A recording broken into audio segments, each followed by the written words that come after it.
I never thought I'd live to see the Justice League, Godzilla, and Kong all in one official story. And I especially never thought I'd see Godzilla blasting the hell out of Superman, knocking him out for the next 4 issues. Power scalers everywhere are losing their minds!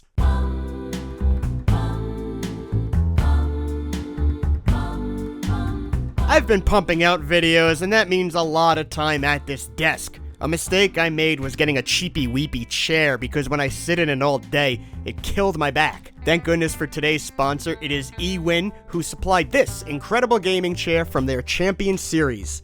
I can adjust the support level to my preference with the 4-way lumbar support system. Look at these magnetic armrests. Speaking of magnets, look at this. That's not black magic. That's a pillow sticking by magnet. Oh, and feel the soft memory foam.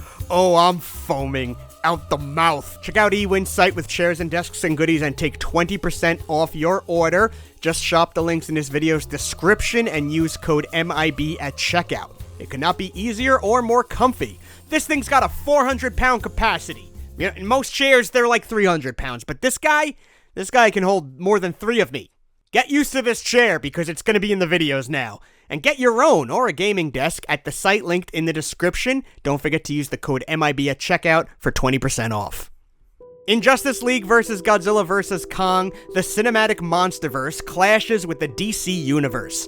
This crossover ran for 7 issues from October 2023 to April 2024, and it's the first time a version of Godzilla has officially met DC heroes and villains.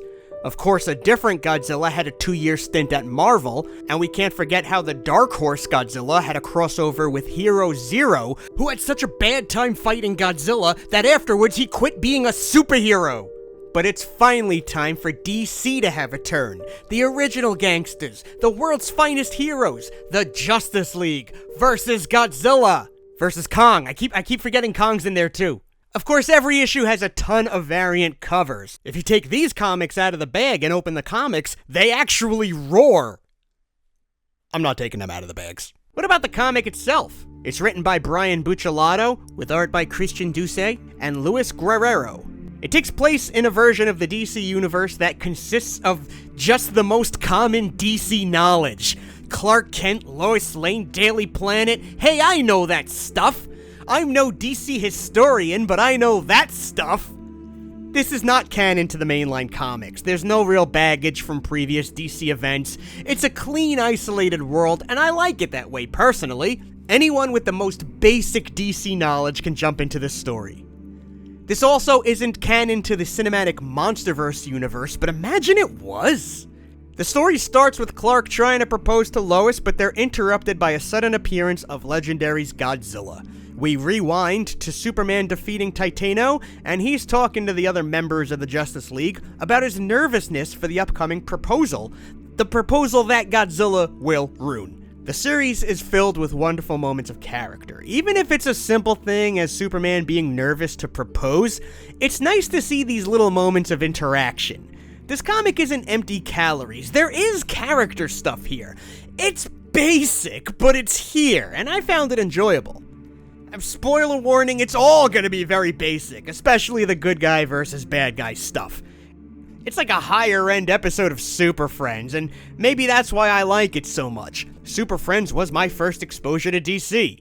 I like this scene when all the villains are bickering because another plan failed, and then Lex Luthor shows up and he's like, I know what to do. And by the way, Luthor's plan is to break into the Fortress of Solitude and steal the Mother Box. But they're interrupted by heroes.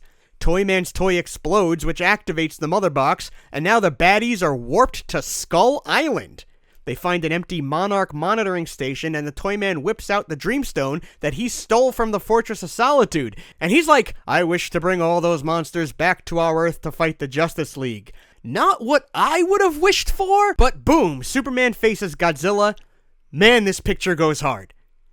It's always fun to talk about who would win in a fight between two fictional characters who've never fought. I've been doing it since I was 5. Who would win, He-Man or Lion-O? Inspector Gadget or Ebenezer T. Squint? Superman versus Godzilla. Who would win that fight? The answer is always whichever one the storyteller wants to win. Always. That is always the answer. Don't take it more serious than that. But in this scenario, by this storyteller, oh my god, Soups can't even put a dent in Godzilla. Not as easy as the Arctic Giant, huh, Superman? Oh, he can't talk. He's busy being whipped through these buildings. Damn, even Hero Zero got some good shots in before being pummeled. Capitalism demands Metropolis employees stay at work even during giant monster attacks. Maybe these people aren't afraid because they know that this Godzilla is polite enough to not walk through buildings or even break one accidentally. If only Gotham City got a kind monster too. They're taking care of Kamazats. And can we acknowledge Batman's too cool to look back at my win walk here? Total badass. Shazam shows up to help Superman, who's now engaged in a beam war with Godzilla. Shazam tries to help but reverts to Billy, and when Superman catches him, kaboom! Full contact atomic breath. Superman is down. All because he made the mistake of turning his back on the king. You got knocked the fuck out, man! Maybe Godzilla's atomic breath is radiation from a red sun. Superman's out the next 4 issues. He's benched from one shot, near death. And the only thing Godzilla feels bad about is ruining the nice street here. I'm sorry, folks. I tried to minimize the damage. I really did. Nobody could put a dent in Godzilla until this Shazam Supergirl double punch knocks him over. Look, they damaged more buildings than he did. Who's the real monster? From here on, it's heroes versus monsters. Green Arrow's running around Skull Island and chilling with Kong. Remember Kong? Kong's in this too. And he still loves his blondes. But this one can actually put him in his place. The Justice League puts Superman in his little boo-boo pod to heal. And they also bring Lois. And oh, Clark, I found this in your jacket pocket. My answer is yes. It's for Lana. I like the reason they're giving Godzilla for being so aggressive. It's all that balance of nature stuff again.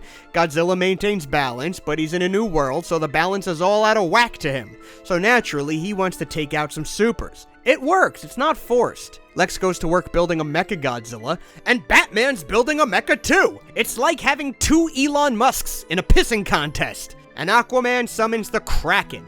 Godzilla fights the Kraken. Godzilla fights my butt Kraken. He gets his foot cuffed by Aquaman, and then the heroes make the final preparations. And Superman wakes up just in time for the 3rd act. Yeah, he's alive because Batman and Cyborg teleported him into the sun. That's like explained away in 3 panels. Don't overthink it. Big monsters are gonna go boom. The final rumble is one for the history books. It's the kind of bash that awakens the kid in you. We get to see Mecha Godzilla, and Batman's own personal Gundam thing. I want a toy of it! Green Lantern Robo? I want a toy of that too! Kong shows up for the slugfest. This is like that extended fight scene in Anchorman. Guy Gardner shows up, and then randomly dies! Okay, who cares? The Skullcrawlers are here! Toymaster's dead too. He got stomped out. But whatever, we got superheroes, giant monsters, mechas, everything but Godzilla. Where's Godzilla? He's in the ocean where Superman tries to talk some more sense into him. And then gives him a punch. Hey man, Godzilla's chained up, be fair. But Superman's not here for a rematch. He's here to piss Godzilla off and then lead him to the Royal Rumble. And that brings us to the team-up part of these crossovers. Superman x Godzilla. Which is cool, but I'm surprised they didn't give Superman a full-blown rematch. Something he could sort of win to tie the score here. Godzilla also never really interacts with Kong in this. Remember Kong? He honestly hasn't had any big moments in this series until he's given a goddamn Green Lantern ring. Now things are really going off the rails because Kong has Green Lantern powers. Don't let him near King Ghidorah, he's yellow. The good guys win, but then Superman reveals that he retrieved the Dreamstone a little while back. Why are you telling us now? Why didn't you use it during the fight? Anyway, my only real criticism of this comic is how abruptly it wraps everything up in the end. The pace of the last few pages feels very rushed compared to the other issues. I don't mind them killing off some mainstays like Guy Gardner, but you have to wonder why. Maybe it would have been more impactful if we were actually following Guy this whole time, but he literally shows up just to die. It feels like it's an inside joke. Everything else I really love. In a way, this was similar to the first Godzilla crossover with the Power Rangers. It stuck to the basic of the properties and just gave fans everything they'd want to see. I'd argue Justice League has a bit more substance than the Power Rangers series, but they're both very enjoyable. In fact, as I make this video, Godzilla vs. Power Rangers 2 is happening. Yeah, there was a brief window in history where Godzilla was fighting the Justice League and the Power Rangers at the same time. What a time to be alive! These are crossovers we've spent decades imagining, and I'm glad they're here. But I'm also a bit nervous we're gonna get too many Godzilla crossovers too fast. It's only a matter of time before he's hanging out with the Ninja Turtles or trading blows with the Transformers, and that's fine, but I hope the Godzilla licensors still show some restraint on what projects they allow Godzilla for, because it's like we went from one extreme to another. There was this Godzilla dry spell where he was nowhere, and now he's in every mobile game ever made, on every food product, and fighting every major IP. Don't get me wrong, I'm here for this, and I do want more. I just hope it's a bit more spread out, so we can really savor each project as it comes to us. Finally, let's talk more about how Godzilla kicks Superman's ass, cause I can't shut up about it. And to be clear, it's this version of Godzilla that kicked this version of Superman's ass, because they both have a million different versions in a million different continuities, and who the definitive version of each is depends on who you ask. There are other versions of Superman who would absolutely pound other versions of Godzilla. I mean, we're talking about a hero that once destroyed an entire solar system with a sneeze. Both characters have a long history of getting weird new abilities as time goes on. Some cool, some ridiculous.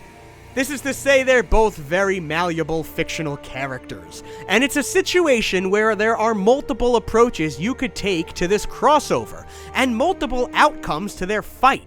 And in the hands of a good writer, any outcome is possible and acceptable. So I wouldn't say this comic puts an end to the debate who would win between Superman and Godzilla, because there will never be a definitive answer, because they're both pretend, and it all depends on the whims and desires of the authors. But while it doesn't end the debate, it does demonstrate the only official time in history so far a Godzilla fought a Superman, and in that story, it just so happened that the Godzilla fucking wrecked Superman to embarrassment, Lord have mercy. The fight was so one-sided it was kinda boring, to be honest. Ah well, no matter what happens, we'll always have this image to enjoy. 4.5 stars! And I would give it that score of Superman 1-2. Relax!